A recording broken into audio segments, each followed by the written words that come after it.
وبه نستعين على أمور الدنيا والدين والصلاة والسلام على أشرف الأنبياء والمرسلين وعلى آله وصحبه أجمعين ومن اتبعهم بإحسان إلى يوم الدين. ما شاء الله كان وما لم يشاء لم يكن ولا حول ولا قوة إلا بالله العلي العظيم. قال الله تعالى في كتابه الكريم وبقوله يهتدي المهتدين. أعوذ بالله السميع العليم من الشيطان الرجيم من همزه ونفخه ونفثه. يا أيها الذين آمنوا اتقوا الله حق تقاته ولا تموتن إلا وأنتم مسلمون. وقال في آية أخرى إن هذا القرآن يهدي للتي هي أقوم ويبشر المؤمنين الذين يعملون الصالحات أن لهم أجرا عظيما. وقال أيضا في آية أخرى إن مثل عيسى ابن مريم عند الله كمثل آدم خلقه من تراب ثم قال له كن فيكن. وقال رسول الله صلى الله عليه وسلم وهو صادق الوعد الأمين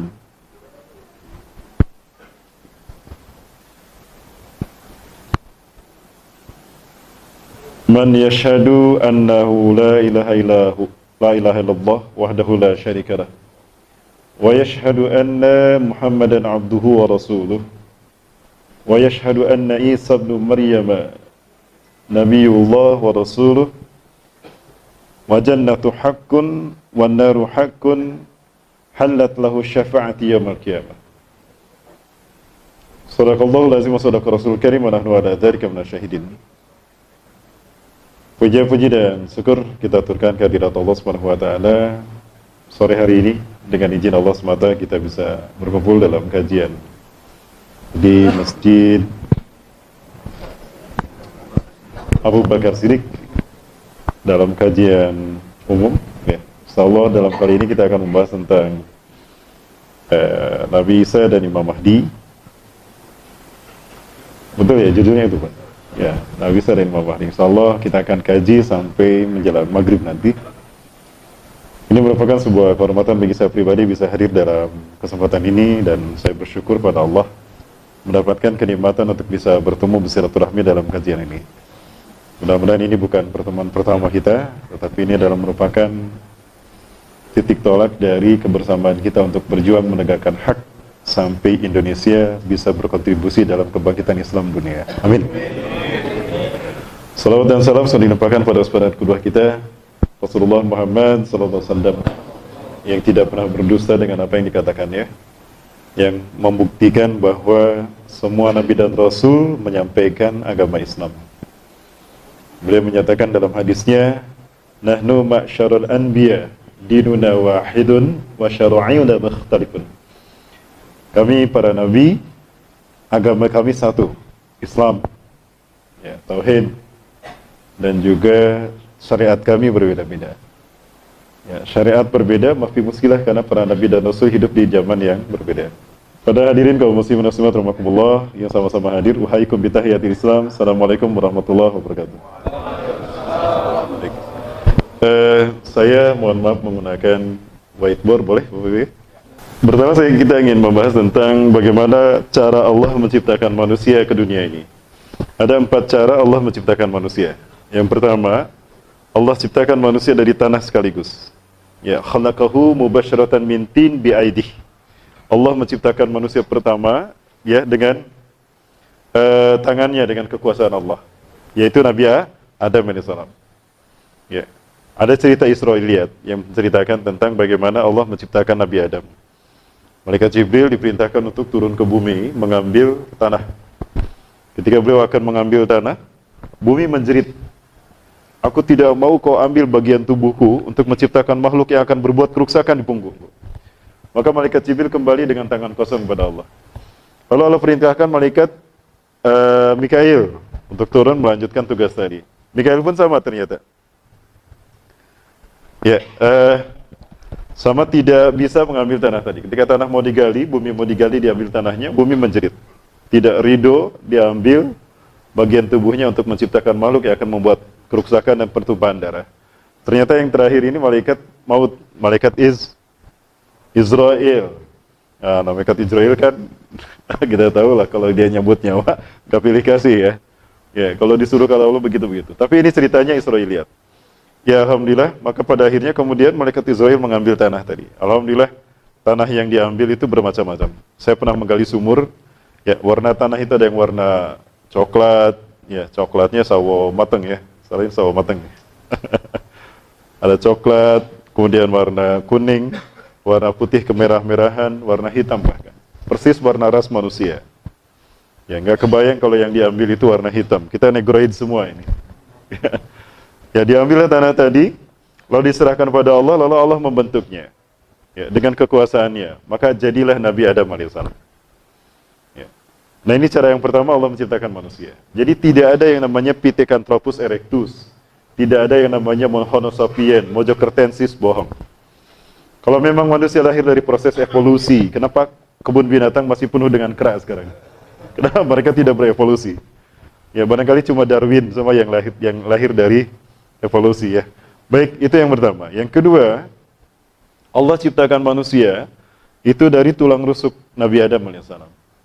Ketika Nabi Adam tertidur, ya Nabi Adam sempat berpikir, ketika Nabi Adam alaihissalam melihat ada binatang berpasang-pasangan di surga, bunga berwarna-warna, kupu-kupu terbang berpasangan, maka pada saat itu Nabi Adam berpikir, kalau yang lain berpasangan, kenapa aku seorang diri? Apakah aku ditakdir keadaan jomblo, jablay, tidak berpasangan? Nah, maka kemudian Nabi Adam tertidur. Di saat Nabi Adam tertidur inilah Allah mengambil tulang rusuknya, ya, tulang rusuk subkontinen, yang ini nih. Jadi semua laki-laki tidak ada tulang rusuknya, bisa dipegang, Pak. Kalau masih ada itu hati-hati itu, jodohnya nggak ada. Ya, operasi datang ke rumah sakit, ambil. Ya, diambil tulang rusuk Nabi Adam, lalu digunakan untuk menciptakan Hawa. Ya, maka ketika Nabi Adam terbangun, Hawa sudah ada. Nah, yang ketiga, Allah ciptakan manusia melalui proses reproduksi biasa, maksud saya tanpa proses reproduksi. Ya, tanpa sentuhan laki-laki. Ya, tanpa sentuhan laki-laki. Tapi kemudian Allah firmankan ke dalam rahim Siti Maryam dengan kalimat kun fayakun, maka lahirlah Nabi Isa alaihissalam. Jadilah Nabi Isa alaihissalam. Nah, tadi siapa? Siti Maryam. Allah meniupkan ruhnya ke dalam rahim Siti Maryam sehingga kemudian beliau hamil mengandung Nabi Isa alaihissalam. Nah, kekuasaan Allah itu tidak terbatas. Ya innallaha ala kulli syai'in qadir. Kekuasaan Allah tidak terbatas, jangan dibatasi dengan kelemahan akal kita. Sehingga jika ada sesuatu yang kita dapatkan, dari Al-Quran dan hadis, kita belum bisa memahaminya, bahwa kekuasaan Allah itu tidak terbatas. Allah maha mampu kuasa untuk melakukan penciptaan tanpa seorang laki-laki. Langsung Siti Maryam hamil mengandung Nabi Isa. Ya, kalau kita belum bisa memahami bukan berarti itu tidak mungkin. Faktanya terjadi. Ya, kekuasaan Allah itu tidak terbatas. Jangan dibatasi kekuasaan Allah oleh kelemahan akal kita. Ya, itu cara Allah menciptakan manusia. Ya. Itu tadi Nabi Isa yang ketiga. Nah, yang keempat, Allah ciptakan manusia dengan proses reproduksi. Ovum dibuahi oleh sperma. Ya, ovum dibuahi oleh sperma. Dan ini pernah dijelaskan oleh Rasulullah SAW. Ketika sperma dominan, ovum resesif, maka akan lahir seorang anak laki-laki mirip ayahnya. Ayahnya putih, mancung, keriting rambutnya, cakep. Nah, anaknya mirip ayahnya. Itu sperma dominan, ovum resesif. Kemudian jika ovum yang dominan, sperma resesif, maka akan lahir mirip ibunya. Ya. Lah, jika tidak mirip ibunya dan tidak mirip tetangganya, tidak mirip ibunya dan ayah, tapi mirip tetangganya, kira-kira mana yang dominan ini? Ada bahaya ini ya. Baik. Nah, Bapak Ibu sekalian yang dirahmati Allah, nah itu 4 cara Allah menciptakan manusia. Kembali kepada Nabi Isa alaihissalam. Kehadiran Nabi Isa di dalam Al-Quran dijelaskan bahwa penciptaan Nabi Isa, perumpamaan Nabi Isa itu sama dengan Allah menciptakan Nabi Adam. Ya, tanah berubah menjadi manusia, itu prosesnya kita pun susah, tidak bisa. Hanya Allah yang Maha Kuasa yang bisa melakukan itu. Maka kewajiban kita adalah mengimani itu. Ya, selama itu datang dari Al-Quran dan hadis yang sahih. Ya. Itu pernah sekali. Baik, terkait dengan Nabi Isa alaihissalam ketika lahir,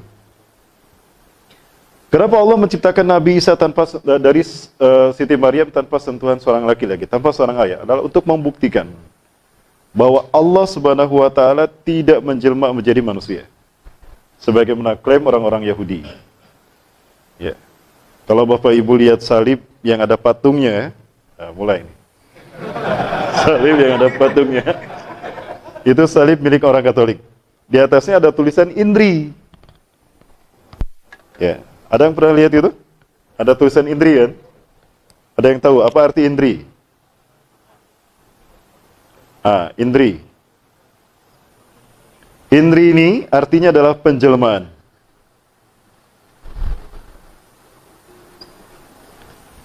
Cuma dalam persepsi yang diciptakan oleh kita Sanhedrin, mereka menyebutkan kalau penjelmaan ini maksudnya adalah Allah menjelma menjadi Nabi Isa alaihissalam. Nah ini syirik. Makanya Allah bantah pernyataan mereka, di mana mereka mengatakan Inna Isa bin Maryam, Inna Allah Isa bin Maryam. Sesungguhnya Allah itu adalah Isa bin Maryam. Mereka mengklaim kalau Allah menjelma menjadi Nabi Isa alaihissalam.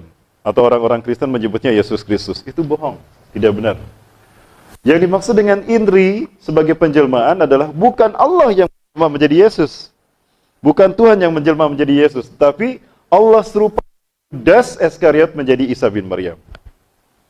Nah, dari mana kita tahu itu? Quran, surat An-Nisa, surat keempat ayat 157 sampai 159. Ya. Jadi Allah serupakan Nabi Yudas Iskariot yang berkhianat kepada Nabi Isa, Allah wujudkan dia menjadi Isa bin Maryam. Maka ketika dia keluar, dialah yang ditangkap oleh Raja Herodes dan pasukan Romawi, dan dialah yang digantung di tiang salib. Cerita sampai ke sana ya, insya Allah kita bahas. Waktu kita sampai jam berapa? Sampai maghrib ya? Sampai Isa. Habis Isa ada kajian Pak. Ya. Baik Bapak Ibu rahmati Allah. Terkait dengan Indri ini, ada satu hal yang pernah saya kaji. Dulu saya senang sekali mengkaji hadis literatur kuno. Ketika saya melakukan tugas untuk studi saya di Semarang, dulu Jawa Tengah, saya menemukan petikan Injil Barnabas tahun 97. Di mana dalam petikan Injil Barnabas itu saya temukan ada konspirasi yang dilakukan oleh para pendeta Sanhedrin. Itu para pendeta yang mereka menguasai Al-Aqsa, Baitul Maqdis. Mereka melakukan jamuan-jamuan, tapi jamuan-jamuan kebaktian, jamuan-jamuan ceramah tentang ketuhanan kerohanian, itu mereka simpangkan. Di mana mereka melakukan rekayasa, yaitu Taurat, pernah sekalian, mereka gubah isinya. Yuharifunal kalima mawadih. Mereka menghapus satu ayat Taurat dari tempatnya. Summa yaktubunal kitaba bi aidihim. Lalu mereka menulis ayat dengan tangan mereka. Summa yaquluna hadza min indillah. Lalu mereka mengatakan ini datang dari Allah. Wa ma huwa min indillah. Padahal itu bukan datang dari Allah. Nah, maka upaya ini oleh Allah memang sudah direncanakan akan dibantah oleh Nabi Isa alaihissalam. Makanya Allah jadikan Nabi Isa bisa berbicara ketika baru dilahirkan. Ya, baik penonton rahmati Allah. Nah, saya perlihatkan terlebih dahulu di mana tempat Nabi Isa dibesarkan dan di mana para pendeta Sanhedrin, pendeta Yahudi ini melakukan pemalsuan Taurat, yaitu di Yerusalem, kata orang Israel, menurut kita adalah Al-Quds. Ini ada nasar di Masjid Qibli, di alun-alun Al-Aqsa. Al-Aqsa itu alun-alun, di dalamnya ada Masjid Qibli, ada Masjid Dome of Drop, dan ada Masjid Marwani. Yang para mulai saksikan ini adalah Masjid Marwani. Masjid yang berada di lantai, di bawah lantai Al-Aqsa. Jadi ada Al-Aqsa, ada bagian sebelah timur ke selatan. Itu ada lantainya, di bawahnya ada Masjid Marwani. Nah inilah masjid yang digunakan Rasulullah ketika sholat mengimami 1.500 Nabi dan Rasul dari Bani Israel ketika Isra Miraj. Nah masjidnya di bawah lantai. Nah disinilah terdapatnya mihrab Siti Maryam. Dan juga terdapatnya mihrab Nabi Sulaiman alaihissalam. Nah ini ruangan yang biasa digunakan Nabi Sulaiman ketika mengimankan umatnya, mendakwahkan tauhid kepada umatnya. Ini masuk ke dalam, luas sekali ya. Di sini pula terdapatnya 70.000 jasad kaum muslimin yang disembelih dan maksudnya dibunuh, disembelih satu-satu oleh Romawi ketika Romawi menguasai Syam, Palestina, Suriah. Karena mereka tidak mau murtad, jadi disembelih. Oleh Salahuddin Ayyubi dibersihkan mereka dan dikuburkan sebagaimana syuhada. Mohon maaf para muslimin, ini kayaknya dari fokus dari speaker aktif ya. Nah, ini mihrab Siti Maryam. Yang pernah boleh lihat ini adalah mihrab Siti Maryam. Disinilah Nabi Zakaria membesarkan Siti Maryam, dan juga Siti Maryam membesarkan Nabi Isa alaihissalam. Disinilah Siti Maryam membesarkan Nabi Isa alaihissalam. Nah, baik. Kemudian setelah Siti Maryam meninggal dunia, Nabi Isa dipelihara oleh Nabi Zakaria. Nah, Nabi Zakaria, qadarullah, Allah takdirkan memiliki putra Nabi Yahya berbarengan dengan lahirnya Nabi Isa. Jadi Nabi Isa dan Nabi Yahya itu sepantar, seusia. Keduanya diasuh oleh Nabi Zakaria. Setiap kali Nabi Zakaria datang ke Masjidil Aqsa untuk memberikan jamuan kajian tentang tauhid, ya, itu keduanya dibawa. Kemudian para pendeta Sanhedrin itu mereka menyampaikan tentang Taurat, ceramah tentang Taurat, bla bla bla bla bla. Nah, ternyata terbongkar oleh Nabi Isa kalau para pendeta Sanhedrin itu menyampaikan Taurat yang palsu, bukan Taurat seperti itu. Mereka telah merubah Taurat dengan menjadi Talmud. Nah, upaya mereka merubah Taurat menjadi Talmud lalu diceramahkan, dibongkar oleh Nabi Isa. Sesuatu yang belum pernah dibantah oleh siapapun, yang pada saat itu Nabi Zakaria pun baru tahu kalau mereka telah merubah Taurat menjadi Talmud, itu dibantah oleh Nabi Isa yang saat itu Nabi Isa masih kecil. Usia 7 tahun. Nabi Isa mendengar penceramah para pendeta Sanhedrin. Loh, kok mereka menyampaikan Taurat tapi ngomongnya kayak gitu? Taurat bukan kayak gini. Nah, ini tujuan Allah. Selain mewahyukan Injil, Allah juga mewahyukan Taurat pada Nabi Isa. Tujuannya itu untuk merubah, untuk meluruskan dan membenarkan kembali Taurat yang telah dipalsukan oleh para pendeta Sanhedrin. Mereka lah tokoh pertama dalam penciptaan kelompok Yahudi Talmudian. Lalu mereka mengklaim bahwa Talmud lebih mulia daripada Taurat. Nah, ini dibongkar sama Nabi Isa. Saat itu Nabi Isa masih 7 tahun. Jadi ketika para pendeta Sanhedrin ceramah, naik Nabi Isa ke meja. Tolak pinggang. Wailun lakum, celaka kalian, kata Nabi Isa. Innakum tuharifunal kalima amma badih. Sungguh kalian telah merubah Taurat dari tempatnya. Bayang, sesuatu yang belum pernah dibantah dan diprotes oleh siapapun, saat itu dibantah oleh Nabi Isa, dan Nabi Isa masih kecil, masih 7 tahun. Allah, ini anak kecil dia ngomong benar ini. Oh iya, makasih nak, maaf saya lupa. Disampaikan gitu sama pendetanya. Tiap kali pendeta Sanhedrin ceramah menyampaikan Taurat, padahal itu bukan Taurat, dibantah sama Nabi Isa alaihi salam. Ya. Nah, pada saat itu kemudian mereka berpikir, ini anak kalau dibiarin tekor gitu.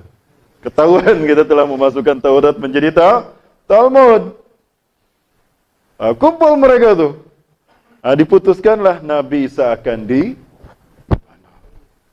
Isa bin Maryam. Nah, cuma mereka berkata, bagaimana cara membunuhnya? Kita ini pesuruh Tuhan. Gak mungkin kita mengotori tangan kita dengan darah manusia, walaupun memang itu rencana kita. Karena mereka sudah terbiasa mengarang ayat-ayat Quran, mengarang ayat-ayat kitab suci, ya. Maka mereka pun menciptakan saat itu dongeng yang bohong. Dongeng palsu yang terkait dengan Nabi Isa. Tujuannya menyingkirkan Nabi Isa alaihissalam.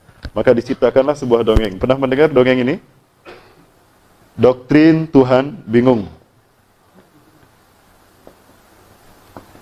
Ini cerita yang saya dapatkan dulu waktu saya lama sekali. Nah, para pendeta Sanhedrin itu menciptakan dongeng, doktrin Tuhan bingung. Ya, bingung saya membaca dongeng Tuhan bingung. Kok ada Tuhan bingung? Ya, jadi mereka, ini zalimnya mereka, melarapkan sifat yang buruk dari manusia kepada Allah SWT. Maksudnya sifat yang tidak baik dari manusia, bingung, itu dilarapkan pada Tuhan. Jadi mereka mensejajarkan Tuhan dengan manusia. Nah, kemudian apa yang terjadi? Ya, kenapa dikatakan Tuhan bingung? Nah, ceritanya dikaitkan dari Nabi Adam. Diambil dari Nabi Adam. Allah sudah jelas melarang Nabi Adam tidak boleh memetik dan memakan buah pohon kayu. Dipetik sama Nabi Adam sama Siti Hawa, dimakan bareng-bareng. Nah, Allah murka kan? Ketika Allah akan menghukum Nabi Adam, Tuhan berpikir saat itu, kasihan Adam, aku Tuhan, jangankan Adam, alam semesta aku sentil, hancur alam semesta, apalagi Adam. Bingung Tuhan, hukum jangan. Ya bikin Tuhan bingung. Dihukum, kasihan manusia, Adam ya, akan kesakitan. Tidak dihukum, Adam bersalah. Ya, kalau manusia bingung, mungkin cuma beberapa jam ya. Tapi kalau Tuhan bingung, berapa lama tuh? Kemudian muncullah ide, Eureka, Tuhan punya ide. Tadinya Tuhan tidak tahu. Nah, ini menjadi satu paham dalam satu kelompok. Ya, akidah al-bada. Ya. Kemudian apa yang terjadi, Bismillahirrahmanirrahim? Nah, Tuhan punya ide. Aku kan Tuhan. Tuhan itu immortal, tidak mati.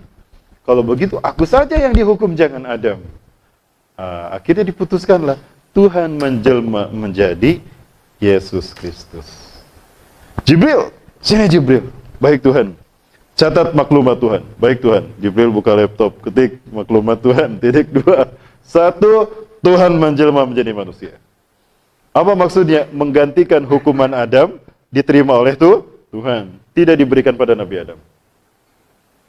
Nah, namun Tuhan bingung juga. Bingung lagi yang kedua kalinya. Kalau aku menggantikan Adam, ya, posisinya sebagai yang terhukum, kemudian aku menjadi manusia, bagaimana cara aku hadir ke dunia? Gak mungkin aku hadir begitu saja.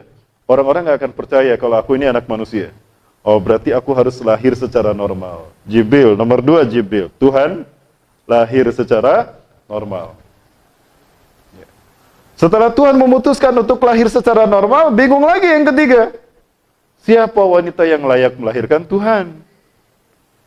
Ini di Jakarta aja banyak nih wanitanya. Yang mana yang layak melahirkan Tuhan. Jatuhlah kemudian pilihan pada Siti Maryam. Dari mana? Jibril angkat tangan. Tuhan, boleh ngasih masukan Tuhan? Wah, Jibril ngasih masukan sama Tuhan.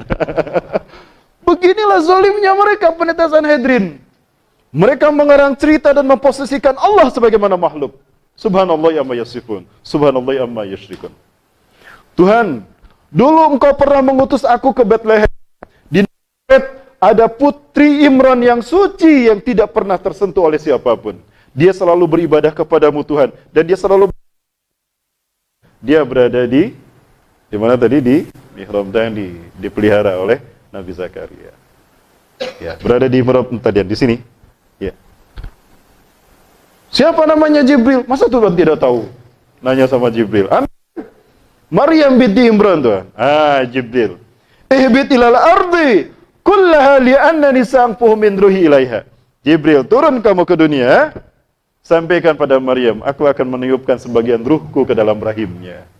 Maka ditiupkanlah oleh Tuhan sebagian dari ruhnya ke dalam rahim Siti Maryam, maka mengandunglah Maria, mengandung Yesus Kristus, dan lahirlah Yesus Kristus untuk menebus dosa manusia. Yaitu dosa Nabi Adam. Nah, tujuan Yesus lahir, Tuhan menjelma menjadi Yesus untuk menebus dosa manusia, karena perbuatan Adam dari sini Pak ceritanya. Tapi dari kebohongan yang diciptakan pendeta Sanhedrin menjadi akidah bagi orang-orang sampai hari ini. Ya. Bagaimana Bapak Ibu? Tergambar ya? Nah, intinya Tuhan dihukum menggantikan Adam. Bagaimana hukumannya? Disalib. Ya. Maka dari situlah muncul doktrin Yesus Kristus sang penebus dosa. Harus disalib. Maka terancam nyawa Nabi Isa alaihissalam saat itu. Faham Nabi Isa kalau dirinya difitnah. Dongeng tadi dihasutkan kepada tokoh-tokoh Romawi, sampai bahkan kepada Raja Herodes, Raja Romawi. Di mana? Di sini, di Yerusalem. Baik, ya Bapak. Nah, Nabi Isa paham, merasa terancam, maka kemudian Nabi Isa pergi meninggalkan Yerusalem. Setelah Nabi Isa pergi meninggalkan Yerusalem, ya bahkan di Jericho itu ada beberapa gua. Kalau Bapak Ibu sekarang ke Jericho, ada Mount Temptation, Bukit Pertapaan. Itu orang-orang Kristen menyebutnya demikian. Karena di bukit itulah Nabi Isa sempat bersembunyi dari kejaran Raja Herodes dan pasukan Romawi. Tadi kan cerita Bapak Ibu sekalian yang dirahmati Allah, Nabi Isa mengembara meninggalkan Yerusalem, sementara Nabi Zakaria dibunuh. Nabi Yahya pun dibunuh. Pertama yang dibunuh Nabi Yahya. Ketika Nabi Zakaria sholat di Masjidil Aqsa ini, Nabi Yahya sholat di sampingnya. Tentara Romawi datang menangkap Nabi Yahya yang baru saja sholat, diseret ke depan, disembelih sampai putus kepalanya. Diputuskan, dimasukkan ke dalam baskom plus darahnya. Ya, itu atas bujukan dari Herodias. Ini ceritanya begitu. Herodias ya untuk mahar dari Raja Herodes yang suka kepada Herodias. Padahal mereka tidak boleh menikah. Ini yang membuat Nabi Yahya dibunuh. Herodias cinta sama Nabi Yahya menolaknya. Maka dia dendam kepada Nabi Yahya, sementara Herodes cinta pada Herodias. Kamu ingin menikah dengan saya? Ya, bawakan pada saya kepalanya Yahya. Ada yang lain? Tidak, itu mahar kamu untuk saya. Nah, maka ditangkaplah Nabi Yahya dan disembelih. Ya, putus kepalanya, disampaikan pada Raja Herodes. Ya, Bapak Ibu bisa baca ini dalam Qisasul Anbiya. Ya, karya Al-Hafiz Imam Ibnu Katsir rahimahullah, atau dalam Atas Tarikhil Anbiya wal Mursalin. Baik, yang mati Allah. Kemudian Nabi Zakaria tidak bisa menyelamatkan anaknya, kan sama-sama lagi sholat, bahkan baru ditangkap gitu. Setelah Nabi Yahya dibawa, diseret ke sana, keluar, Nabi Zakaria dibenturkan di dinding. Beliau lalu selesaikan sholatnya dan lari menyelamatkan diri. Saat itu beliau sudah usia tua. Beliau bingung mau lari kemana, lalu pohon membelah diri. Ini ceritanya begitu dalam kisah Sunan Biya. Pohon membelah diri dan berkata, "Ya Nabi Allah, intabih nafsaka ada jasadi." Ya. Sembunyikanlah dirimu di dalam tubuhku. Aku akan melindungimu dari mereka. Nah, ketika Nabi Zakaria masuk ke dalam pohon, ya iblis mengikutinya dari belakang. Itu sorbannya maka ketika pohonnya nutup, itu sorbannya nongol. Tentara Romawi yang nari-nari Nabi Zakaria, kemana itu si kakek-kakek? Hebat bener lumpan larinya kok tiba-tiba menghilang. Ini sorbannya. Wah, dia pintar bersembunyi di dalam pohon tadi. Ini sorban berarti di leher, pinggangnya di sini, di gergaji itu. Belah dua. Tahu Nabi Zakaria dan Nabi Yahya dibunuh, Nabi Isa pergi menyelamatkan diri. Mengembara dari satu kampung ke kampung. Nah, disitulah Nabi Isa alaihissalam dakwah. Dimulai dari usia 9 tahun saat itu. Beliau mengembara. Ada kaum, di mana di kaum tadi ada yang buta sejak lahir. Nah, di situ Nabi Isa mendapatkan mukjizat dari Allah. Ya Allah, aku akan menyembuhkan mereka dan mudah-mudahan menjadi cara mereka untuk beriman padaku. Ya. Didatangi oleh Nabi Isa yang baru usia berapa? 9 tahun. Ya, bismillahirrahmanirrahim. Masahayyam sahu masihun, diusap. Sembuh tuh dengan izin Allah. Siapa engkau, nak? Kok engkau bisa menyembuhkan anakku yang buta sejak lahir? Apa kau Tuhan, nak? Aku Isa bin Maryam, Nabi dan Rasul Allah. Apa yang aku lakukan adalah dari keutamaan Allah kepadaku. Mukjizat. Berimanlah kalian kepadaku sebagai Nabi dan Rasul kalian. Aku menyuruh kalian adalah untuk beriman kepada Allah dan tidak mempersekutukannya sedikit pun. Berimanlah mereka. Di antara mereka yang beriman ada Barnabas. Ya. Mengembara lagi. Nah, pengembaraan Nabi Isa mengusap bumi dengan pengembaraannya itu disebut Al-Masih. Begitu pula Nabi Isa menyembuhkan orang yang buta, kemudian orang yang berpenyakit belang diusap, masahayyam sahu masihun. Mukjizat dari Allah. Itu yang membuat beliau mendapat gelar Al-Masih. Itu dari Allah. Mukjizat itu dari Allah Subhanahu wa taala. Kemudian Nabi Isa alaihissalam dakwah kepada satu kaum yang mereka mancing lama, ditiatin sama Nabi Isa. Lalu Nabi Isa mengatakan pada mereka, kalian sibuk menghabiskan waktu kalian seharian bahkan sampai malam mengumpulkan bekal untuk kalian makan di dunia. Lalu kapan kalian menyibukkan diri untuk mengumpulkan bekal bagi akhirat kalian? Harusnya kalian beribadah kepada Allah untuk mengumpulkan bekal dan demi keselamatan kalian di akhirat.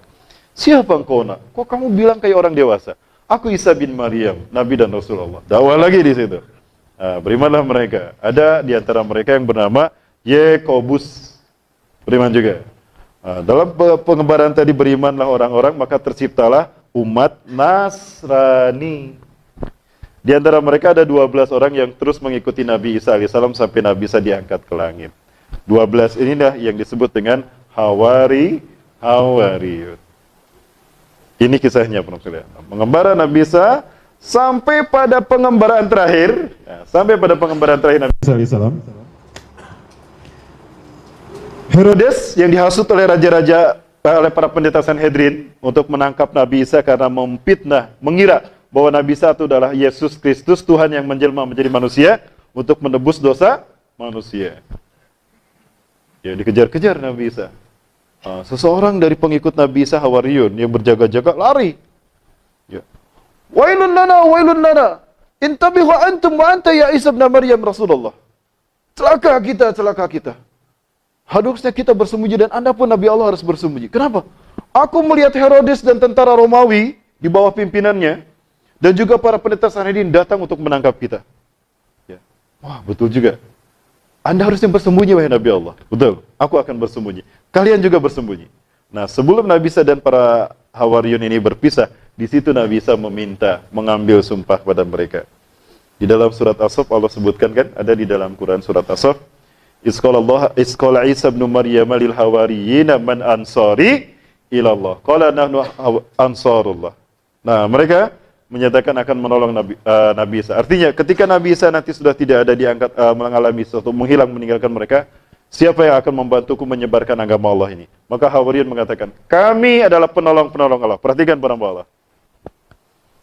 Hawariyun saat itu, sebelum Nabi Isa diangkat,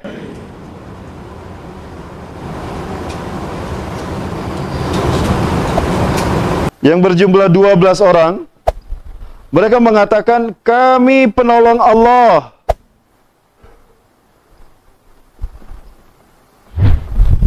Hal ini mereka ucapkan sebagai bukti bahwa mereka beriman kepada Allah. Maksud kami penolong Allah, kami siap mendakwakan tauhid kepada manusia sepeninggal Anda, wahai Isa bin Maryam, Nabi Allah dan Rasulullah. Ya, itu kata-kata Hawariyun. Kita akan mendapatkan sesuatu yang luar biasa. Di dalam Quran surat Al-Maidah ayat ke-112. Terkait dengan Al-Maidah itu sendiri. Ada satu kajian yang menarik dari Dr. Jabir Balusi dari Iran. Beliau Muslim. Apakah hidangan yang dimintakan oleh Hawariyun itu sudah terjadi apa belum? Nah, nanti kita bahas ya, Pak Allah. Coba perhatikan di sini. Kamilah penolong Allah. Artinya kami akan mendakwahkan tauhid, akan mendakwahkan Islam ini sepeninggal Anda nanti. Artinya mereka beriman kepada Allah kan. Nah, ini kata-kata mereka sebelum Nabi Isa diangkat. Atau sekarang saya bahas Bapak Ibu sekalian. Coba buka dalam Quran surat Al-Maidah. Tentang hidangan. Di mana Hawariyun berkata, meminta agar diturunkan hidangan. إِذْ قَالَ الْحَوَارِيُّونَ يَا عِيسَى ابْنَ مَرْيَمَ هَلْ يَسْتَطِيعُ رَبُّكَ أَن يُنَزِّلَ عَلَيْنَا مَائِدَةً مِنَ السَّمَاءِ قال اتقوا الله in kuntum mu'minin. Isqalal Hawariyun, ingatlah ketika berkata para Hawariyun, ya Isa bin Maryam. Nah, mereka tidak menyebut Nabi Isa Rasul Allah, tapi langsung menyebut namanya, ya Isa bin Maryam, hei Isa bin Maryam. Yang kedua, hal yastati'u rabbuka, bisakah, apakah mampu Tuhanmu? Nah, di sana mereka mengatakan rabbuka, Tuhanmu. Kalau Tuhanmu berarti bukan Tuhan kami kan? Betul. Seolah-olah mereka memposisikan kalau mereka bukan pengikut Nabi Isa. Maka di sini pakai alif lam. Pertanyaannya, samakah Hawariyun yang di sini dengan Hawariyun yang berkata ini? Sebelum Nabi Isa diangkat, Nabi Isa berkata, wa iz qala Isa ibn Maryam lil hawariyina man ansari ila Allah? Qala al hawariyuna nahnu ansarullah. Kamilah penolong-penolong Allah. Kalau orangnya sama dengan yang ini, Hawariyun itu, nggak mungkin mereka mengatakan Rabbuka. Pasti Rabbuna, Tuhan kami. Pertanyaannya, lalu siapa Hawariyun ini? Nah, Dr. Jabir Balusi mengatakan, Hawariyun yang ini adalah orang Kristen yang ada di akhir zaman sekarang. Ketika Nabi Isa turun, mereka belum yakin kalau itu Nabi Isa yang dulu. Apakah Anda Isa bin Maryam yang dulu diangkat ke langit? Benar, aku Isa bin Maryam yang Allah utus dulu. Aku diangkat ke langit dan aku ditidurkan Allah. Sekarang aku hadir untuk menyeru kalian kembali agar beriman kepada Allah. Kami tidak yakin engkau Isa yang dulu. Jika memang engkau Isa yang dulu, hai Isa bin Maryam, bisakah engkau mintakan pada Tuhanmu agar Tuhanmu menurunkan hidangan dari langit? Sebagai bukti kalau engkau adalah Isa yang dulu. Maka kami akan menjadikannya sebagai hari raya. Nah, itu para hamba Allah. Gimana? Menarik tidak para hamba sekalian? Subhanallah. Ya. Allahu Akbar. Baik, gimana lanjut? Biar semangat, takbir dulu, Allahu Akbar. Baik, penuh nama Allah. Satu itu. Nah, kemudian bersembunyilah Nabi Isa setelah yakin akan perkataan Hawariyun bahwa mereka akan melanjutkan dakwah Nabi Isa. Kenapa Nabi Isa mengatakan siapa yang akan menolong aku menyampaikan agama Allah? Karena Nabi Isa mendapatkan wahyu dari Allah kalau beliau akan diangkat ke langit. Beliau akan diangkat ke langit. Makanya beliau mengatakan, "Man ansari ilallah." Siapa yang akan menolong aku menyampaikan agama Allah ini, melanjutkan tugasku. Nah, Hawariyun mengatakan, kami akan mendakwahkan. Kalau mereka yang akan mendakwahkan, gak mungkin kan mereka mengatakan Tuhanmu. Betul? Nah, para muslim, ini memang menarik juga. Tapi saya tidak bermaksud menafsirkan Al-Quran dengan logika nauzubillah. Tapi ini munasabatil ayah. Bagaimana Al-Quran ditafsirkan dengan Al-Quran. Baik. Bersembunyilah Nabi Isa. Saat itu di mana? Di semak belukar. Nabi Isa bersembunyi di sini. Ya, ada pepohonan ya ini. Selain ya, saya bukan ahli ngabar. Ya, subhanallah. Nah, Nabi Isa bersembunyi di sini. Maka datanglah kemudian Herodes dan tentara Romawi yang dihasut oleh para pendeta Sanhedrin. Nah, Raja Herodes berseru, aku tahu kalian bersembunyi di sekitar sini, termasuk engkau, hei Isa bin Maryam. Aku tahu kalian bersembunyi di sekitar sini. Sekarang, sebelum kalian aku sergap, Herodes bilang, aku tahu kalian bersembunyi di sekitar sini. Gini sajalah, demi kebijaksanaanku, sebelum aku sergap kalian, aku tawarkan, hai pengikut Isa bin Maryam, siapa di antara kalian yang berani memberitahukan kepadaku di mana Al-Masih bersembunyi, aku akan mengangkatnya sebagai patih kerajaanku. Dan aku akan memberikan dia sepertiga harta kerajaan Herodes. Para sekalian, suatu saat sebelum Nabi Isa diangkat ini, Hawariyun kan tadi jumlahnya berapa? 12 orang. Tiba-tiba muncul sosok yang ke-13 dan dia adalah Yudas Iskariot. Yudas Iskariot. Saat Yudas datang masuk ke tengah-tengah Hawariyun, saat Nabi Isa ceramah begini, Nabi Isa bersabda, hati-hati kalian, di tengah-tengah kalian iblis menyusup masuk ke tengah-tengah kalian. Waspadalah kalian, dia akan menimbulkan fitnah di antara kalian. Hati-hati iblis masuk ke tengah-tengah kita. Dikiranya jin, iblis jin, sehingga mereka tidak menghiraukan Yudas. Dikiranya Yudas adalah orang yang ingin beriman pada Nabi Isa dan bergabung dengan Hawariyun. Yang faham itu adalah Barnabas. Jangan-jangan si Yudas nih yang dimaksudkan oleh Nabi Isa alaihi salam. Maka Barnabas selalu mengamati Yudas Iskariot. Ketika semuanya bersembunyi, Yudas adalah Samiri di zaman Nabi Musa alaihissalam. Samiri di zaman Nabi Musa. Nabi Musa membunuh orang-orang Bani Israel, umatnya, orang Yahudi yang menyembah patung anak sapi kan? Di dalam Quran surat Al-Baqarah dijelaskan. Fatubu ila bariukum faktulu anfusakum. Bertobatlah kalian kepada Tuhan kalian. Bani Israel yang menyembah patung anak sapi, tobatnya itu dengan dibunuh oleh orang yang beriman. Walaupun itu tidak tuntas, karena ternyata jumlahnya banyak, lalu mereka berperang. Yang bertobat, dia tidak mau dibunuh, maka melawan pada yang membunuh. Ya, maka umatnya berkelahi berperang. Nah, Nabi Musa meminta, ya Allah, cabutlah hukuman ini. Jika engkau hukuman ini berlaku, maka habis umatku. Lalu siapa yang akan menyembahmu? Kalau engkau mengampuni mereka, engkau maha pengampun. Dan kalau mereka berbuat dosa, makhlukmu juga ya Allah, mereka hambamu juga. Cabut itu. Maka hukuman itu pun dicabut. Menariknya para sekalian yang dirahmati Allah, ya.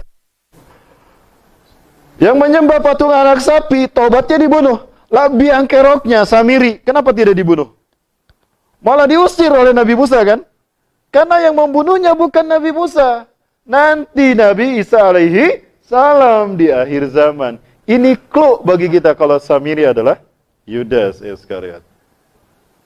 Lalu apa clue kita kalau Yudas alias Samiri ini adalah Dajjal? Peristiwanya di sini. Dia berganti-ganti nama di zaman para nabi. Setelah Nabi Musa kan ada banyak nabi.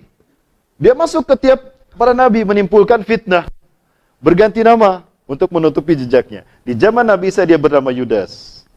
Ketika dia ikut sembunyi, dia mendengar Herodes mengucapkan tadi, siapa di antara kalian yang mau memberitahukan di mana Al-Masih bersembunyi, aku akan memberikan padanya harta sepertiga harta kerajaanku dan aku akan mengangkatnya menjadi patih kerajaanku.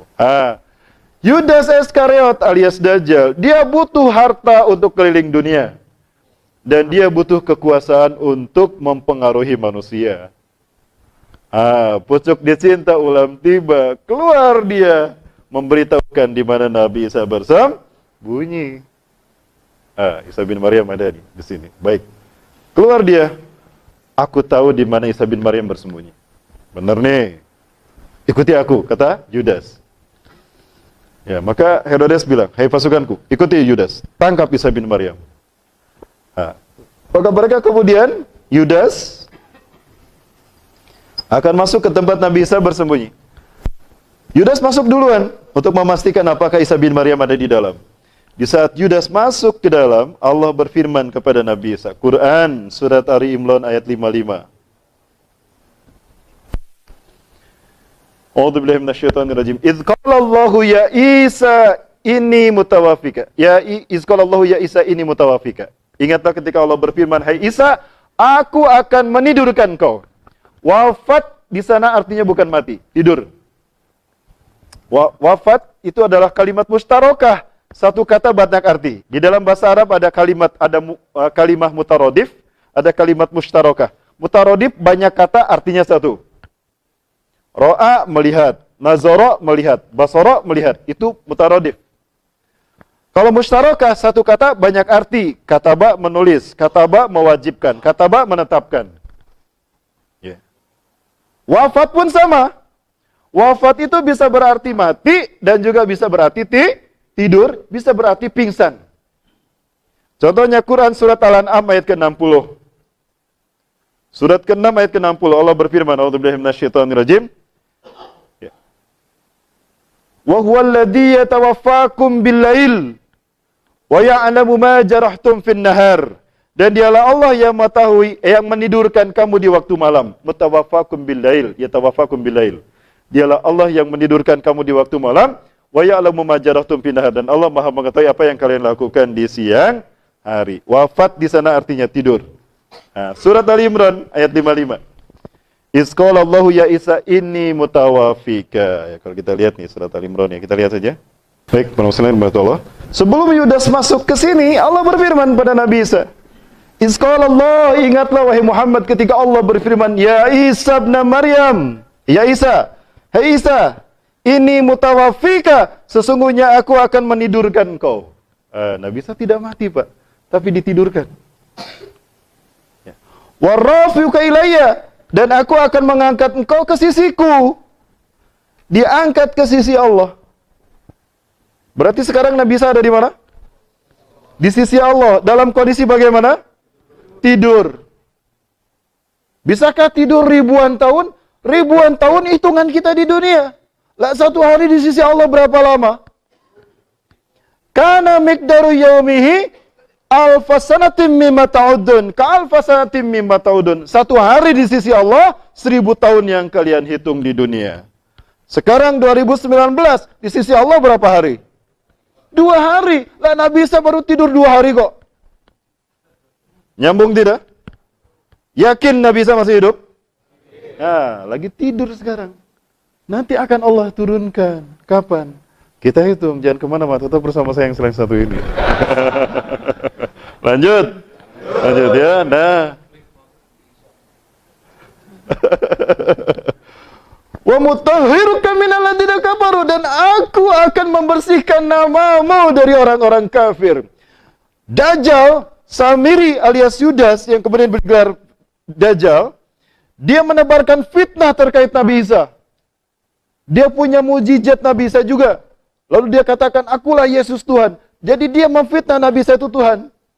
Maka turunnya Nabi Isa adalah untuk membersihkan namanya yang telah difitnahkan oleh Dajjal. Bahwa dia bukan Tuhan. Mutahhiruka. Aku akan membuat kamu membersihkanmu. Aku akan bersihkan namamu. Artinya, yang bergelar Al-Masih itu Isa bin Maryam, bukan Dajjal. Dan Nabi Isa itu tidak pernah mengatakan sebagai Tuhan.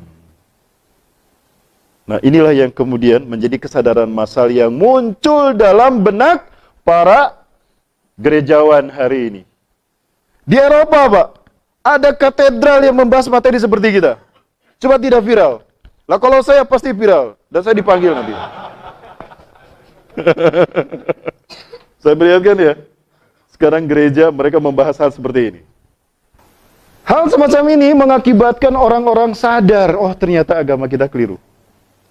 Oh, kalau Yesus bukan Tuhan, berarti orang Islam yang benar. Maka berbondong-bondong mereka masuk Islam. Khawatirlah orang Kristen yang ada di Indonesia, Pak. Kalau apa yang terjadi di sana, akan terjadi di Indonesia. Maka mereka tangkap ustadz-ustadz yang bicara kayak gini. Kenalah UAS, Pak. Dipermasalahkan. Itu, Pak. Nyambung ya. Ini namanya cocok logi. Baik. Diangkatlah Nabi Isa ke langit. Maka kemudian Yudas masuk. Ketika Yudas masuk, ada tidak Nabi Isa? Tidak ada. Kan sudah diangkat ke sisi Allah dalam keadaan tidur. Loh, kemana Isa bin Maryam? Tadi ada di sini. Bingung tuh. Siapa? Yudas. Pelongo-pelongo. Gimana pelongo-pelongo? Di saat Yudas pelongo-pelongo, Allah serupakan dia menjadi Isa bin Maryam. Itulah inri dalam salib yang ada patungnya. Quran surat keempat ayat 157. Nah ini. Ayo kita lihat. Ayatnya kita lihat. Wa qaulihim, dan klaim para pendeta Sanhedrin tadi. Pendeta Sanhedrin melihat kalau Yudas ketika keluar, dia jadi Nabi Isa kan? Maka dia yang ditangkap. Loh, kok aku yang ditangkap? Aku Yudas yang menunjukkan kamu tadi. Wes menang baik, kok Isa kok? Wajahmu kok wajah Isa. Udah kamu diam aja, wajah kamu wajah Isa.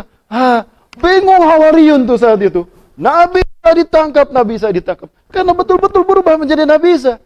Cuma satu yang tahu bahwa itu bukan Nabi Isa. Barnabas. Dia ingat betul apa yang dikatakan Nabi Isa sebelum diangkat. Kelak di antara kalian ada orang yang berkhianat kepadaku. Apa maksudnya? Memberitahukan di mana aku bersembunyi. Dan dia akan menggantikan tempat kedudukanku. Apa maksudnya? Di tiang salib. Nabi Isa sudah mengatakan begitu. Yang paham ini dan ingat ini adalah Barnabas. Si Yudas nih kayaknya yang berkhianat. Betul Yudas. Dia berkhianat memberitahukan di mana Nabi Isa bersembunyi. Dan dialah yang menggantikan Nabi Isa di tiang salib. Barnabas yang paham ini. Disaliblah Yudas. Salib kan panjang tuh. Ditidurkan dia, dipaku kaki dan tangannya. Di saat dia ditidurkan, dia melihat Nabi Isa diangkat ke langit. Makanya dia berseru pada Nabi Isa, Eli, Eli, lama sabahtani. Dalam Bible ada tuh. Tuhanku, Tuhanku, kenapa kau tinggalkan aku? Pernah mendengar itu? Tanyakan sama Ustaz Munzir Situmorang. Ada. Eli, Eli, lama sabahtani. Tuhanku, Tuhanku, kenapa kau tinggalkan aku? Nah, ini clue bahwa Nabi Isa diangkat bukan hanya ruhnya saja, tapi dengan fisiknya. Buktinya bisa terlihat oleh Barnabas, Yudas kan? Berarti Nabi Isa memang tidak ada. Disaliblah dia. Diarak ke bukit Golgota. Golgota artinya tengkorak. Karena salibnya panjang, dia diarak begini. Nah, begini. Lalu Herodes memegang pedang di tangan kanannya, Old Testament di tangan kirinya. Perjanjian lama. Itu pedang ditusuk-tusukkan ke tubuh Yudas yang dikira Isa bin Maryam, atau mereka menyebutnya Yesus Kristus. Begitu darah bercucuran, mereka berebut darah Yesus lalu diminum. Karena mereka yakin jika ada bagian tubuh Yesus bersatu dengan tubuh mereka, mereka tidak akan pernah disentuh api neraka. Rukun iman agama Kristen, Ekaristi Holy Water. Banyak tusukan pedang tadi menusuk tubuhnya. Salah satu tusukan pedang itu menusuk mata kanannya. Di saat itulah Dajjal kehilangan mata kanannya. Ini yang membuat saya yakin Yudas adalah Dajjal. Baik, saya sampaikan hadis Rasulullah SAW dalam Sahih Muslim. Ma fitnatun munzu zara'allahu zurriyata adama a'zabu min fitnati dajjal. Tidak ada fitnah yang lebih besar sejak Allah menciptakan alam semesta Adam sampai hari kiamat nanti, melebihi fitnah dajjal. Walam yab'asillahu nabiyan, dan tidaklah Allah mengutus seorang nabi pun illa hadzara ummatahu, melainkan mengingatkan, terus mengingatkan umatnya akan bahaya dajjal. Wa ana akhirul anbiya'i, aku nabi yang terakhir. Wa antum akhirul umami, kalian umat terakhir. Wa innahu kharijun fikum la mahalah, dan dajjal akan keluar di zaman kalian, hei umatku. Nah, kemudian Rasul mengatakan, jadi berdasarkan hadis tadi, para nabi dan rasul semuanya, mulai dari Nabi Adam sampai Nabi Isa, memperingatkan tentang bahaya dajjal. Seolah-olah dajjal akan muncul di zaman mereka. Ada hal yang menarik tentang dajjal. Wal yaum sa'aqulu lakum ma lam yaqulhu min qabl. Aku akan katakan hari ini sesuatu terkait dajjal, yang para nabi dan rasul belum menyebutkannya. Ada sesuatu yang terkait dajjal, cuma Rasulullah yang tahu. Para nabi sejak Nabi Adam sampai Nabi Isa belum pernah menyampaikannya. Apa itu? Innahu a'war wallahu laisa bi'awar. Dia pecak mata kanannya, bukan buta. Orang tidak bisa melihat, matanya normal, tidak bisa melihat. Disebutnya apa? Buta. Kalau buta bisa matanya normal. Ini pecak, Pak, matanya rusak. Innahu a'war. Sesungguhnya dia pecak mata kanannya, dan Allah tidak pecak. Wallahu menggunakan waw ataf sejajar. Artinya jika ada manusia pecak mata kanannya sebelah, mengaku Allah, itu dajjal. Bukan Tuhan. Nah, pertanyaannya, kenapa cuma Rasulullah yang memberitahukan kalau dajjal pecak mata kanannya? Oh, berarti para nabi dan rasul sejak Nabi Adam sampai Nabi Isa menganggap dajjal itu masih normal, matanya dua. Jadi dajjal kehilangan mata kanannya ketika disalib. Kenapa cuma Rasulullah yang ngasih tahu? Kan Nabi Isa sudah diangkat. Nabi Isa tidak tahu apa yang terjadi di bawah, kan? Maka peristiwa ini akan dikabarkan oleh Nabi berikutnya setelah Nabi Isa. Siapa? Nabi Muhammad. Ini clue bagi kita kalau Yudas adalah dajjal. Jadi siapa yang disalib? Siapa Yudas? Dajjal, Pak. Wa qaulihim, dan klaim pendeta Sanhedrin. Inna qatalna Masiha Isa bin Maryam. Kami sudah membunuh Isa bin Maryam, Rasul Allah. Karena memang betul-betul berubah di hadapan mereka menjadi Isa bin Maryam. Hawariyun saja mereka ragu. Ah, itu Nabi Isa itu dibunuh. Yang hafal yang membantah itu cuma satu. Siapa? Barnabas. Nah, kemudian Allah bantah. Wa ma qataluhu. Tidaklah mereka membunuh Isa bin Maryam. Nah, dikatakan kalau tidak dibunuh berarti mati tidak? Tidak mati. Wa ma salabuhu, dan tidak pula menyalibnya. Lalu siapa yang disalib? Walakin syubbiha lahum, akan tetapi Allah serupakan untuk mereka. Siapa yang Allah serupakan? Yudas yang berkhianat tadi. Jadi siapa yang disalib? Bukan Nabi Isa. Jadi Yesus itu bukan Nabi Isa. Yesus yang mereka sebutkan adalah Yudas Iskariot. Barnabas paham betul. Maka dia ingin membuktikan. Aku akan buktikan kalau Yudas ini dajjal. Lalu apa kemudian, para sekalian? Barnabas penasaran. Akan aku gali nanti setelah 3 hari 3 malam. Kalau dia masih hidup, dajjal. Kalau dia mati, oh Yudas manusia biasa. Diam-diam Barnabas setelah 3 hari 3 malam menggali kuburnya Yudas Iskariot. Sebelum dia digali, Allah kembalikan wajah Isa kepada wajah Yudas. Perubahan wajah tadi mengakibatkan ada cahaya terpancar, maka cahaya tadilah yang mendorong, yang membawa darah nempel di kain kafan. Pernah melihat kain kafan dari Turin? The Sword from Turin? Schwab from Turin? Itu kain kafan ada sketsa wajah Yesusnya. Yang diklaim oleh mereka itu wajah Isa bin Maryam. Sehingga wajah Yesus seluruh dunia sama, berdasarkan kain kafan itu. Saya pernah melihatnya. Dan ini pula ternyata yang ada dalam Cop Circle yang dibuat oleh UFO. Ini salah satu clue saya, kenapa saya mengatakan UFO kendaraan pengintai Dajjal. bagi mereka yang membantah saya. Ya, saya langsung saja bantah dalam ceramah saya ya. Kalau ngetik saya kelamaan. Poin sejak tadi pagi saya bantah semua perkataan mereka yang membantah saya. Kalau saya berhayal tentang akhir zaman. Ada ustaz yang membantah saya kan? Pak Gubernur.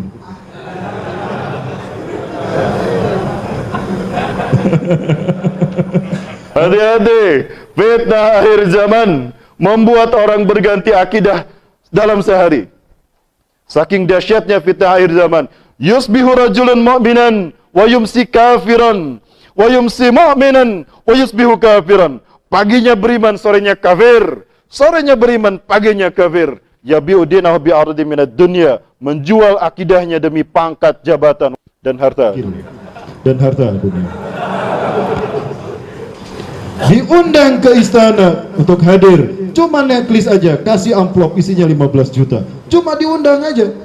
Gue ceramah nggak 15 juta, ini cuma nanda tangan 15 juta. Akidahnya dia jual demi amplop 15 juta. Bukti kan? Kayak aja bisa kayak gitu, ustaz bisa kayak gitu, apalagi orang awam. Ini dahsyatnya fitnah akhir zaman. Al-mutamassiku yaumaidin bidini, orang-orang yang berpegang teguh dengan agamanya, kal qabidi alal jamri, seperti memegang bara api. Panas kan? Mau kajian dijaga, mau ceramah dijaga, dibubarin langsung. Panas kan? Siapa yang bubarin? Semangka, luarnya hijau, dalamnya merah. Nah, Barnabas diam-diam setelah 3 hari 3 malam diam-diam dia menggali kuburan nih. Ada yang viralkan ini setelah masa ini nih. Ada kan di Instagram ya? Ada di Instagram saya ya? Siapa tuh yang bikin tuh? Adam Dabi. Ada nggak? Ya, tapi nggak apa-apa, alhamdulillah deh. Ya, terkait dengan ceramah saya ini. Ada digambarkan, ternyata ada filmnya tuh. Itu sutradaranya siapa? Mel Gibson. The Passion of Christ. Itu nggak pernah ketemu dulu dengan saya. Tapi ceritanya sama kan? Mungkin dia nonton YouTube saya. Nah, diam-diam Barnabas menggali kuburan Yudas. Allah kembalikan wajahnya kepada wajah Yudas Iskariot. Digali sama Barnabas, masih hidup. 3 hari 3 malam dikubur masih hidup. Dajjal dia. Dibawa itu Yudas diselamatkan. Diobati bertahun-tahun. Yang ditunggu satu lagi, mengaku Isa bin Maryam. Ketika Barnabas sedang bekerja, tiba-tiba Yudas datang. Hei Barnabas, lihatlah aku. Ada apa Yudas? Aku bukan Yudas, aku ini Isa bin Maryam. Benar kamu. Yudas paham kalau tubuhnya telah berubah menjadi Isa bin Maryam. Tapi dia lupa kalau dia sudah berubah kembali menjadi Yudas. Ketika dalam kubur kan? Dia mengakui Isa bin Maryam, diusir sama Barnabas. Kenapa tidak dibunuh sama Barnabas? Karena yang membunuhnya nanti Nabi Isa alaihi salam. Mengembaralah dia keliling dunia. Dalam pengembaraan itu setelah bertahun-tahun, sampailah dia di segitiga Bermuda, bertemulah dengan iblis laknatullah alaih. Muhammad Isa Daud menyebutkan singgasana iblis ada di segitiga Bermuda. 2/3-nya di bawah permukaan air laut, 1/3-nya di atas permukaan air laut. Pertemuan itulah pertemuan yang sangat ditunggu-tunggu oleh Azazil Al-Harith. Come here Sam, come here Sam. Kemari Sam, kemari Sam. Apa kata iblis? Hari ini adalah hari yang aku tunggu-tunggu. Sejak aku diturunkan dari surga ke dunia, di mana aku dipertemukan dengan saudara kembarku. Panggillah dia oleh kalian sebagai Paman Sam. Samiri, Sam. Paman, Sam. Apa yang terbayang dalam benak kita? Amerika. Ya, jadi Amerika negara bentukan siapa? Ya, nanti simbol-simbolnya kita bahas. Ya, dalam tayangan yang satu ini, jam tayangan yang sama ya, tetap bersama saya. Nantikan di episode yang akan datang. Inilah gara-gara ini jadi viral nih. Kemudian Nabi mendapati Allah, ya. Nah, dialah bertemu dengan iblis dan Dajjal ini bertemu, maka mereka sepakat untuk menyesatkan manusia. Segitiga, itu bukan simbol Dajjal. Salah kalau ada yang mengatakan, saya mengatakan kalau segitiga simbol Dajjal. Bukan, segitiga itu simbol Tuhan. Segitiga, dalam filosofi agama Ardi, Itu adalah simbol Tuhan. Makanya agama Hindu, doktrin utamanya adalah Tripitaka, betul? Agama Buddha Tridharma, kitab sucinya Tripitaka. Agama Kristen Trinitas. Ya. Dan teman saya Trianto. Itu teman saya. Ya. Nah, Rasulullah SAW ternyata cincinnya berbentuk segitiga. Lah kalau cincinnya distempelkan, itu akan terlihat tuh bentuknya segitiga. Nah, di dalamnya Rasul tuliskan Allahu wahdah la syarikalah, Muhammad abduhu wa rasuluh. Allah Maha Esa, tidak ada sekutu baginya, Muhammad adalah hamba Allah dan utusannya. Ini alasan dan jawaban saya kenapa FPI segitiga simbolnya. Dari sini. Allahu Akbar. Jadi kata siapa segitiga simbol Dajjal? Jangan salah dengar, Pak. Dengar yang tuntas, nanti gagal paham. Ya. Sebelah kirinya fa'inaka mansur, sesungguhnya engkau Muhammad pasti ditolong Allah. Tawajjah haitsu syi'ta, hadapkan wajahmu kemanapun yang kau inginkan. Lalu beliau menceritakan tentang ini, Pak. Nah, ini kata beliau nih. Nah, ini ya. Kalau dalam riwayat yang lain ada tulisan inna syani'aka wal abtar. Sesungguhnya orang yang membencimu itu adalah yang terputus. Kemudian ada yang menyebutkan pada saya, seseorang bilang sama saya dan pada jamaah yang hadir. Itu lihat di mihrab Masjid Nabawi. Di atas mihrab ada segitiga, ada lingkaran di dalamnya. Kok tidak disebutkan seperti ini? Oh, saya tanya, siapa yang bikin ini? Rasulullah bukan? Bukan. Para sahabat bukan? Bukan. Ini Mulkan yang bikin. Dinasti yang bikin. Bukan Rasul dan para sahabat. Jadi dari mana dalilnya? Tidak ada kok ini. Ya, saya butuh 2 jam untuk membahas ini, Bapak Ibu sekalian. Nanti saja ya, kita bahas lagi. Udah jam 5:30 tuh, coba lihat. Kita belum beres ini. Belum tuntas. Nanti lagi ya, para sekalian ya. Habisnya saya di Rawamangun, Bro. Habisnya saya di Rawamangun. Baik. Nanti khusus ya. Karena ya ini yang saya sampaikan, para nanti pembahasannya panjang. Kita akan lihat dalam fakta peradaban. Betulkah apa yang dikatakan iblis itu berhasil? Nah, itu kita butuh waktu panjang untuk membedah dari awal iblis ini. Sekarang kita bahas tentang Dajjal ya. Nanti kita bahas tentang iblis, para Allah. Baik, sampai mana tadi? Nah, ya Dajjal tadi. Nah, ketemu sama iblis. Nah, Dajjal juga menggunakan segitiga itu sebagai simbol ketuhanannya. Oke lah, saya perlihatkan sekarang ya. 11 tahun sebelum WTC dihancurkan. Tepat tanggal 11 September di White House, George Bush mengatakan itu.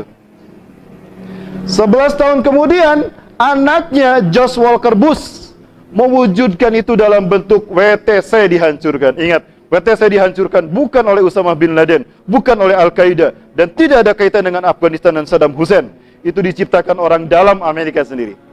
Betulkah demikian? 2 jam nanti ya, bersama saya. 2 jam sama saya.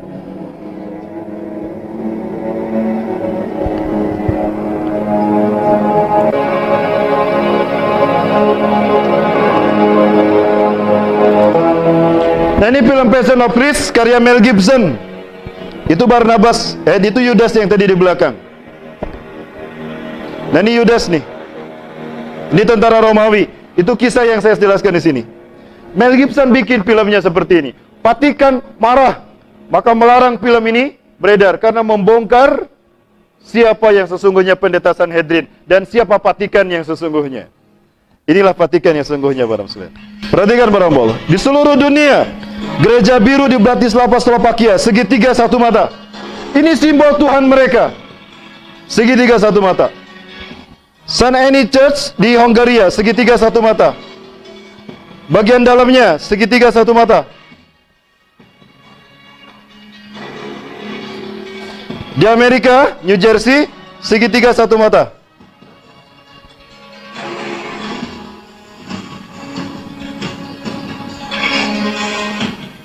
Domin Itali, segitiga satu mata.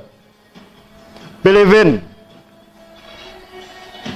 Ya, Polandia, Krakow.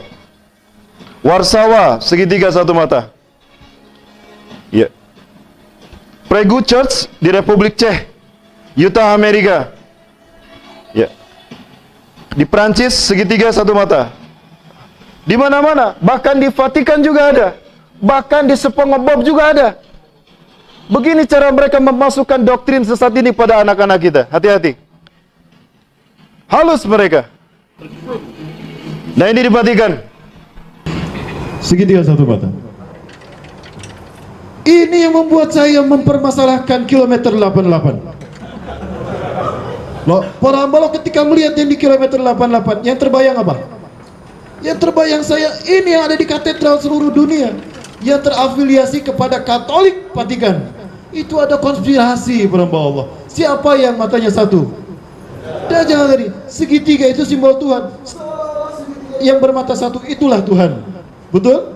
Nah, kalau simbol itu ada di hadapan kita dan kita sholat menghadap kepadanya, siapa yang kita sembah? Batal tidak sholat kita? Batal tidak akidah kita? Ini halusnya iblis menyesatkan kita. Ali Imran ayat 51 atau Al-A'raf ayat 16. Ini maksud saya, tidak bermaksud ingin menjatuhkan Anda sebagai pejabat. Marah.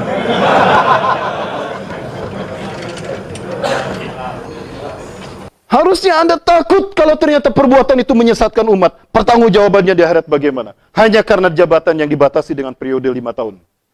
Kenapa tidak itu yang mereka bayangkan? Kalau beliau muslim, harusnya begitu kan? Jadi curhat ini. Nah, ini maksud saya. Inilah konspirasi iblis dan Dajjal akhir zaman. Sebentar lagi mereka 5 tahun akan habis. Dajjal akan mati sebentar lagi. Perkiraan kita. Perkiraan. Gak apa-apa kan berkira-kira? Tadi kita bahas di mana? Di Masjid Kemang ya, di Kemang ya. Kemang Selatan tadi kita bahas penuh. Nah, ini Bapak Ibu yang mati Allah. Baik, wabillahi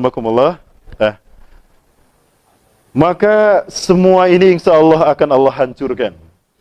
Akan Allah tunjukkan kalau Isa bin Maryam itu bukan Tuhan. Ya. Nanti malam kajian saya di mana, Kang? Rawamangun. Judulnya apa ya? Saya lupa lagi. Apa nanti bahas kita, nanti malam kita lanjut di Rawamangun? Ya. Baik, wabillahi tentang Imam Mahdi, Rasulullah SAW menyebutkan dalam hadisnya. Ini saya temukan di dalam kitab Nihayatul Alam karya Dr. Muhammad bin Abdurrahman Al-Arifi dari Saudi Arabia. Ya, semoga Allah menjaga beliau dan menjaga para habib kita, terutama Habib Rizik Sihab ya, semoga Allah jaga. Amin insyaallah. Kemudian juga dalam kitab Nihayah fil Fitan wal Malahim karya Al-Hafiz Imam Ibnu Katsir rahimahullah. Nah, Rasulullah bersabda begini. An Abi Hurairah radhiyallahu an, dari Abu Hurairah semoga Allah meridainya, qala, ia berkata, qala Rasulullah sallallahu alaihi wasallam, Rasulullah SAW bersabda, inna Allah yab'atsu min hadhil ummah, sesungguhnya Allah akan mengutus dari umatku ini ala ra'si, setiap kelipatan kulli mi'ati sanah, 100 tahun sekali, man, seseorang, yujaddidu dinaha, yang memperbaiki agamanya. Rawahu Abu Daud, hadis riwayat Imam Abu Daud. Jadi setiap 100 tahun sekali setelah Rasulullah wafat, Allah Subhanahu wa taala akan membangkitkan mujadid, bukan nabi, bukan rasul, mujadid, pembaharu, yang tugasnya satu, memimpin dunia. Bukan Arab, bukan Asia, bukan Afrika, bukan Eropa, dunia. Yang kedua, dia akan membersihkan Islam dari paham-paham sesat. Kemudian yang ketiga, beliau akan memenuhi dunia ini dengan keadilan dan kesejahteraan. Kama muliyat zulman wa jawran. Yamlu ardu adlan wa qistan kama muliyat zulman wa jawran. Nah, pertanyaannya, abad kejayaan Islam sebelum kita siapa? Di zaman siapa? Turki Utsmani. Turki berakhir di tahun berapa? 1924. Sepakat 1924 ya? Nah, ini saya catat di sini. Turki berakhir di 1924. Itu menutup 3 periode Islam memimpin dunia. Sejak Rasulullah SAW 610 Masehi sampai 1924. 3 periode. Rasulullah memimpin nubuwah. Khulafaur Rasyidin memimpin khilafah. Dinasti Abbasiyah sampai Turki Utsmani Mulkan Adhan. 1924, 1315 tahun. Ada tidak genosida dilakukan kaum muslimin terhadap negara kafir? Tidak ada. Terjadi tidak perang dunia dalam 3 periode ini? Tidak. Berarti di zaman siapa Islam dunia aman sejahtera? Di masa khilafah tegak kok. Di masa Islam menguasai dunia. Hari ini kita di fase yang keempat, Mulkan Jabarian. Fase di mana para diktator memimpin dunia. Ya, sejak 1924. Nah, dan fase yang kelima adalah fase kita kembali dipimpin khilafah. Ya, alamin haji nubuah, manhaj metode nubuah kenabian. Jadi kekhilafan ini berdasarkan cara kenabian. Nah, di sini di fase yang kelima Dajjal sudah mati. Ya, di sini Dajjal sudah mati. Karena fase kelima adalah fase Islam zahir seluruh dunia dan Islam aman. Umat Islam aman sejahtera. Dajjal mati di sini. Berarti pertanyaannya, kapan Dajjal akan dibunuh? Itu adalah awal fase yang kelima. Berarti fase yang keempat akan berakhir di sini. Pertanyaannya, kapan fase yang keempat akan berakhir? Nah, tadi 100 tahun, satu kali. Abad terakhir, tahun terakhir umat Islam menguasai dunia Turki Utsmani. Berakhir di 1924 secara de facto. Berarti abad kejadian Islam berikutnya kapan? 2024. Sekarang 2019. Berarti berapa tahun lagi? 1 periode lagi. 1 periode lagi. Berarti tersisa 5 tahun saja bagi iblis dan Dajjal untuk menyesatkan manusia sebanyak-banyaknya. Betul? Maka jangan heran kalau banyak kecebong bermunculan. Kalau banyak kampret berdatangan. 5 tahun lagi perhamba Allah. Karena selepas itu khilafah tegak seluruh dunia. Makanya dengan propaganda mereka lewat media, khilafah teroris. Karena mereka kehabisan akal menghadapi skenario yang Allah takdirkan. Allah dilawan. Allahu Akbar. Apapun upaya mereka lewat media, memadamkan cahaya Islam, memadamkan syiar Islam, itu ibarat manusia yang berkumpul memadamkan cahaya matahari. Andaikan manusia dan jin berkumpul memadamkan cahaya matahari, bisa tidak? Nah, begitulah cara mereka, upaya mereka yang sia-sia ingin memadamkan cahaya Islam lewat media mereka. Orang bawa bendera tauhid kok dianggap teroris. Lah itu yang bawa bendera UPM di depan istana. Saatnya kita menunjukkan kita manusia makhluk yang mulia, kita punya akal sehat dan kita punya kewajiban memimpin dunia. Betul? Yakin hak pasti menang. Betul? Ja'al haqqu wa zahaqal batil. Ketika kebenaran tiba, maka kebatilan pasti sirna. Dan kebatilan adalah sesuatu yang pasti sirna, sehebat apapun mereka menyembunyikannya. Allahu Akbar. Saya meminta dalam hati saya kepada Habib Rizik Syihab, semoga Allah menjaga beliau. Dan juga para habib-habib kita di tanah air kita. Semoga Allah menjaga mereka. Kita jaga dengan darah-darah kita. Karena mereka lah yang akan mendampingi kita untuk sampai ke sana. Saya minta pada beliau, ya, dan juga ustadz-ustadz yang lain, tolong Habib bertahan di Mekah. Kenapa? Sebentar lagi Imam Mahdi datang. Nah, kalau Imam Mahdi datang, wakili kami Muslim Indonesia berbaiat kepada Imam Mahdi sebagai khalifah kami. Betul? Kami percaya kepada HRS. Betul? Percaya ya? Sepakat belum jadi imam besar kita? Takbir. Maka kami minta, bersabar Habib, tunggu di Mekah. Kalau nanti Imam Mahdi datang, sampaikan salam kami dan sampaikan kami berbaiat pada Imam Mahdi. Karena hukumnya wajib kalau Imam Mahdi sudah ada. Laki perempuan dewasa wajib, sudah mukallaf. Nah ini Islam, inilah khilafah yang sebentar lagi tidak akan lama lagi. Ada satu hal terkait Imam Mahdi. Cukup ya 15 menit. Mau bertanya atau mau ini saya sampaikan? Nah ini saya sampaikan. Ini ada satu peristiwa. Sebetulnya ada banyak peristiwa, tapi yang satu ini aja yang saya perlihatkan. Ada seorang mahasiswa mengirimkan tayangan ini kepada saya lewat WA. Ustadz, ini beliau kalau tidak salah ini di awal 2019. Dulu 2015 terjadi ketika sebuah kren jatuh di Tanah Suci kan, mengakibatkan darah tercecer di Mataf. Di antara tanda-tanda kemunculan Imam Mahdi adalah darah tercecer di Mataf. Tatafajjar dam, inkasara dam fil Mataf fi walal Ka'bah. Darah tercecer di Mataf sekitar Ka'bah. Itu ciri Imam Mahdi akan datang. Nah, 2019 ini yang terjadi. Ada yang pernah melihat ini? Darah ini ada di Rukun Hajar Aswad. Ini kan Mataf nih, tempat kita tawaf. Nah, beliau tanya begitu. Ya, dengan memohon pertolongan dari Allah dan hidayahnya, saya menjawab begini pada beliau. Sekalian, kita tahu bahwa Ka'bah ini berbentuk bujur sangkar kan? Artinya punya 4 sudut. Bangun ruang yang punya 4 sudut. Nah, yang tadi ada di sini. Ya, ini adalah Rukun Hajar Aswad. Ini darah tadi ada di sini kan? Ini Rukun Yamani. Disebut Rukun Yamani karena rukun ini Yaman. Ini Rukun Syami. Disebut Rukun Syami karena mengarah ke Syam, Suriah dan Palestina. Ini rukun Iraqi karena mengarah ke Irak. Pertanyaannya, bagaimana kondisi yang ditujukan oleh 3 rukun ini? Bagaimana kondisi Yaman? Berdarah-darah tidak? Syam, Palestina, Suriah, Irak, Fallujah, Baghdad berdarah-darah. Pertanyaannya, kalau ini mengarah ke Yaman, ini mengarah ke Syam, dan ini mengarah ke Irak, dan semuanya berdarah-darah. Lantas ini rukun Hajar Aswad mengarah ke mana? Mengarah ke mana? Ke Indonesia. Kita lihat, kira-kira ini mengarah ke mana? Jangan-jangan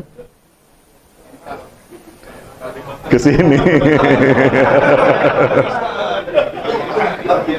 Bukan. Kita lihat. Kemana? Ke Selat Malaka, ke Aceh kan? Atau Sumatera Utara?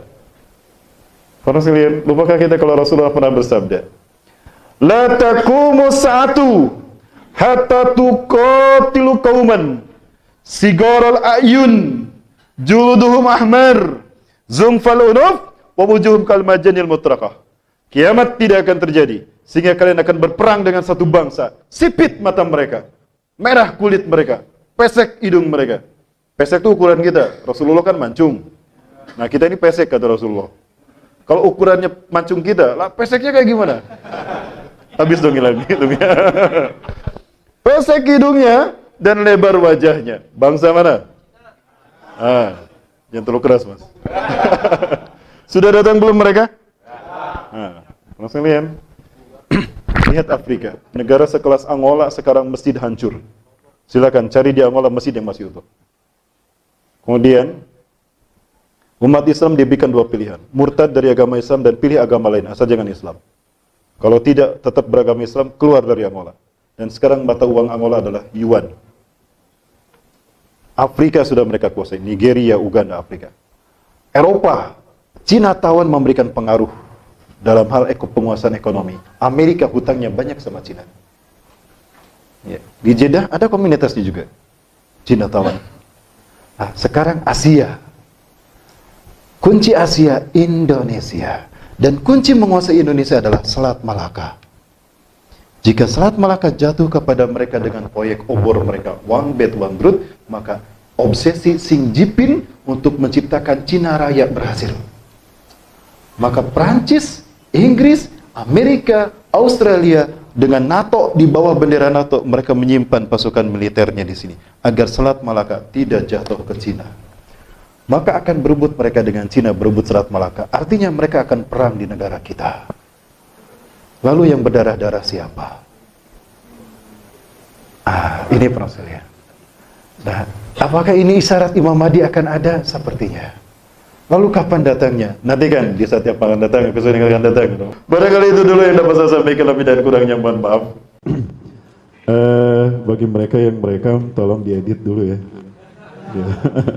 Biar sayanya aman, biar sayanya selamat ya, insyaallah. Dan mohon doanya juga. Saya sampai sekarang masih wajib lapor ya. Setiap seminggu sekali saya laporan. Minggu ini saya tidak lapor, lupa ya, mudah-mudahan tidak diapa-apakan ya, insyaallah. Kita berjuang bersama. Betulkah Indonesia ini akan menjadi salah satu negara yang akan memicu kebangkitan Islam dunia? Harapan kita itu ya, karena saya tidak mengada-ngada. Memang Rasulullah tidak menyebutkan merah putih Indonesia. Tapi pengalaman saya tanyakan langsung kepada para masyayikh syekh. Ya, di Timur Tengah saya tanyakan langsung pada mereka. Setidaknya ada 5 ulama Timur Tengah yang mengatakan merah putih itu Indonesia. Satunya saja contoh, di Gaza, di West Bank, bukan di Gaza, di West Bank, tepi barat, ada 5 pemuda hafiz Quran. Mereka mimpi di malam yang sama. Di malam itu mereka bertemu dengan Rasulullah SAW. Rasulullah bersabda kepada mereka dalam mimpi itu, "Ya ahla Syam, innal ladina sayuharrirukum min zulmil yahuda wa yu'aduna al-aqsa ala rihabikum ikhwatukumul muslimun al-Indonesia." Wahai penduduk Syam, sesungguhnya orang-orang yang akan membebaskan kalian, memerdekakan kalian dari kezaliman Yahudi dan mengembalikan Al-Quds Al-Aqsa kepada pangkuan kalian adalah saudara-saudara kalian Muslim Indonesia. Insyaallah. Allahu Akbar. Allahu Akbar. La ilaha illallah. Muhammadur Rasulullah. Baik, barangkali itu dulu yang dapat saya sampaikan.